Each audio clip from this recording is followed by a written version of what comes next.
নমস্কার বন্ধুরা, আপনাদের অনেক বন্ধুরই কমেন্ট, দাদা কাঁসা পিতল চিনব কি করে।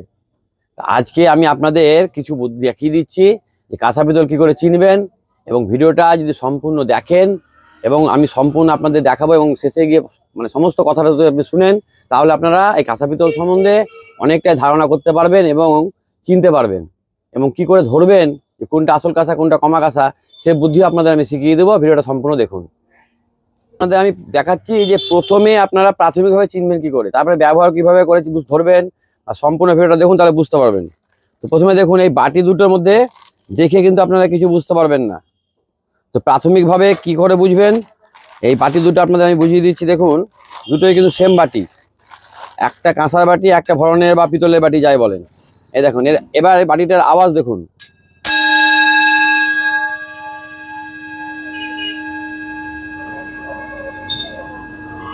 এবার এখনো কিন্তু বাজছে, 1 মিনিট ধরে বাজবে। এই দেখুন, এবার এটা ভরণের বাটি, দেখুন এর আওয়াজটা দেখুন, এর কোনো আওয়াজ নাই। এই গেল বাটি।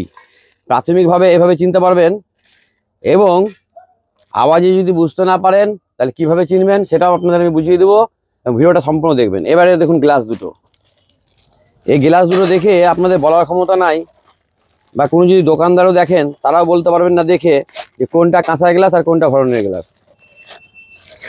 দোকানদারেরও বলার ক্ষমতা নাই। বলুন তো কোনটা কাঁচা কোনটা ভরণের, বলতে পারবেন না। এই দেখুন, এবার প্রমাণটা পেয়ে নেবেন কিভাবে। দেখুন, এই দেখুন এই গ্লাসটা বাজাচ্ছি, দেখুন ঠিক আছে, এইটা হচ্ছে ভরণের গ্লাস, আর এটা কাঁচা গ্লাসের আওয়াজ দেখুন।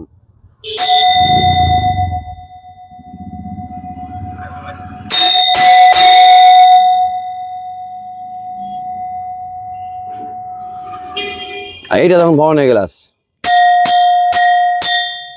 ঠিক আছে। এই হলো কাঁচা আর ভরণের গ্লাসের মধ্যে পার্থক্য, বা টোলের গ্লাস যেটা বলেন আপনারা। এটা কাঁচা, এটা টোলের গ্লাস, বুঝতে পারলেন তো। কাঁচা গ্লাসের আওয়াজ আর এই টোলের গ্লাসের আওয়াজ,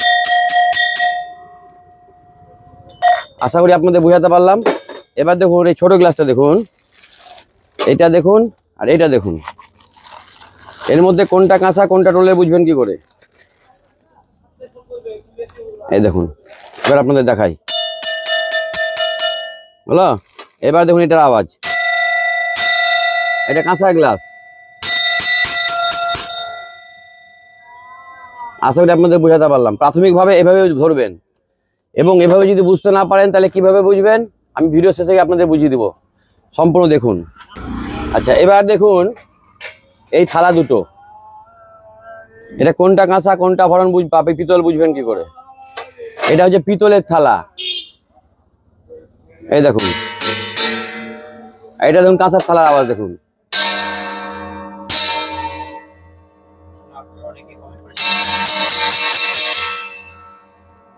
ভিডিওটা করার উদ্দেশ্য, অনেক কমেন্ট জমা পড়েছে, দাদা কাঁচা পিতল কিভাবে চিনবো, একটু বুঝিয়ে দেন, একটু শিখিয়ে দেন। এইভাবে আপনারা তো ভেঙে ভেঙে কিনতে পারবেন না, ভাঙলেই ধরা পড়ে যাবে। একে যদি দুমড়াই, একে যদি বাঁকায় আমি প্লাস দিয়ে বেঁকে যাবে। এর আগে আপনাদের একটা ভিডিওতে আমি দেখিয়েছিলাম একটা পুরোনো থালা যে কিভাবে চিনবেন, ভেঙে দেখিয়েছিলাম। তো অনেকে বলেছেন যে ভেঙে ভেঙে কি দোকানে গিয়ে কাঁসার থালা কিনবো। ভেঙে ভেঙে কিনতে হবে না, বাজিয়ে দেখবেন। আর বাজিয়ে যদি না বুঝতে পারেন তাহলে কিভাবে বুঝবেন সেটা আমি আপনাদের ভিডিও শেষে গিয়ে বুঝিয়ে দেবো।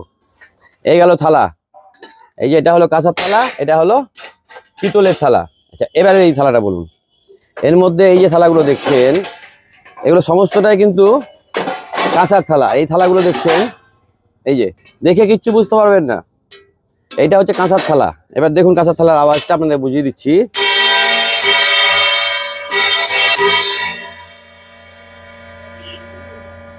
বুঝতে পারলেন? আর এটা দেখুন পিতলের থালা, বুঝতে পারছেন পার্থক্য? দেখুন আবার দেখাই,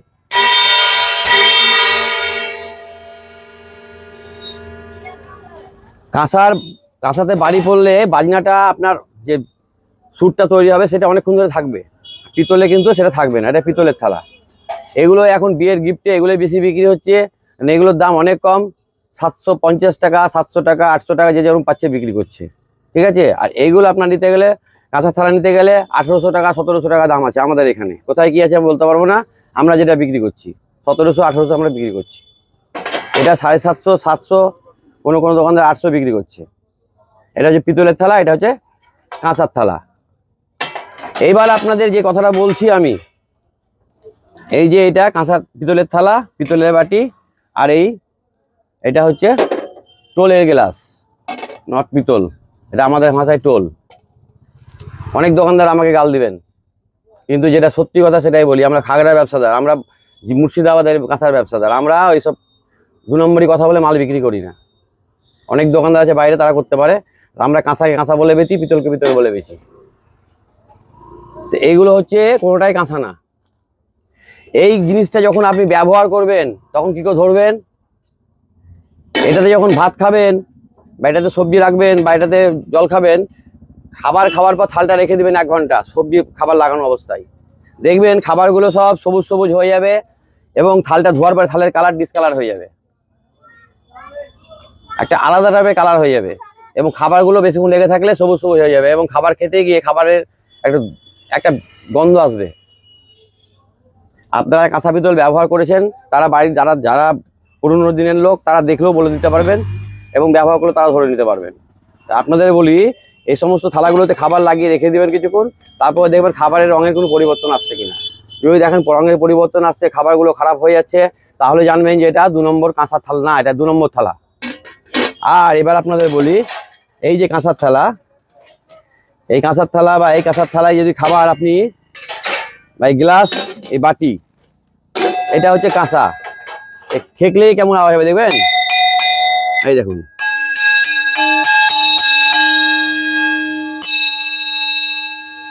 কাঁসায় এরকম আওয়াজ হয়। এই যে পিতলের আওয়াজ দেখুন, বুঝতে পেরেছেন? এই যে কাঁসার আওয়াজ। আবার আপনাদেরকে ভালো করে বুঝিয়ে দিলাম আমি। এই যে কাঁসা গ্লাসের আওয়াজ দেখুন,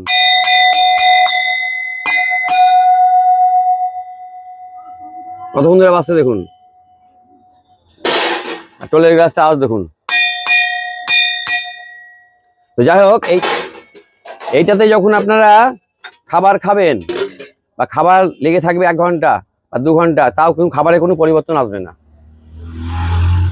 আর ব্যবহার করার পরে মেজে রাখলেও রঙে কোনো পরিবর্তন আসবে না। আর কাঁসা ব্যবহার করতে গেলে একটু আপনার শুধু ভীম বার দিয়ে বা বাসন বা সাবান দিয়ে মাজলে হবে না, একটু ছাই মাটি ব্যবহার করতে হবে। এই কারণে কাঁসার ব্যবহারটা দিনকে দিন কমে যাচ্ছে, কেন মাঝে ঝামেলার জন্য। এটা একটু মাটি দিয়ে বা ছাই দিয়ে বা গঙ্গা মাটি দিয়ে, মানে পাউডার না, আবার যদি পিতম্বরী পাউডার দিয়ে মাজতে পারেন তবেও কাঁসার কালার ঠিক থাকবে। কাঁসা ব্যবহার করতে গেলে আপনাকে একটু খাটতে হবে। শুধু সাপ বুলিয়ে দিলাম, জল দিয়ে ধুয়ে নিলাম স্যান্ডউইচ থালের মতো, তা কিন্তু হবে না, একটু চেপে মাজতে হবে। কাঁসায় খাবার খাবেন শরীরের পক্ষে ভালো, পিতলে খাবার খাবেন শরীরের পক্ষে ক্ষতি। পিতলের থালে আর পিতলের বাটিতে খাবার না খাওয়াই ভালো। পারলে কাঁসায় খান, আর স্ট্যান্ড স্টিলে খান। কাঁচে খেলেও ভালো, চীনামাটিতে খেলেও ভালো। লাউ পোলা আজকাল যে আপেল ওয়ার যে জিনিসগুলো থালা বালি উঠেছে, আপনার বড়শিল, সেলো, লাউ পোলা, এইগুলো ব্যবহার করবেন, তাও ঠিক আছে। পিতলের থালে খাবার না খাওয়াই ভালো, কাঁসার থালে খান, সব ঠিক আছে। তো এই হলো, অনেক বন্ধুরই কমেন্ট ছিল, অনেক বন্ধুরই রিকোয়েস্ট ছিল যে কাঁসা পিতল আমাদের একটু চেনার ব্যবস্থা করে দেন বা কীভাবে চিনবো, সেই উদ্দেশ্যে ভিডিওটা করা। তো কতটা আপনাদের বোঝাতে পারলাম জানি না, তবে যদি কোনো প্রশ্ন থাকে আমার কমেন্ট বক্সে লিখবেন, আমি আপনাদের যতটা পারি বুঝিয়ে উত্তর দেওয়ার চেষ্টা করব। কোনো জায়গায় সমস্যা হলে, বুঝতে হলে আমাকে প্রশ্ন করবেন, আমি বুঝিয়ে দেবো আপনাদের। আমি ভয় করে ব্যবসা করি না। অনেক দোকানদার আমাকে হয়তো গাল দিতে পারে, জি, তাতে আমার কোনো যায় আসে না। একজন গাল দিলে 100 জনের উপকার হবে। যাই হোক, সকলে ভালো থাকবেন, সুস্থ থাকবেন। ভিডিওটা ভালো লাগলে লাইক কমেন্ট শেয়ার করবেন, পাশে থাকবেন। নমস্কার।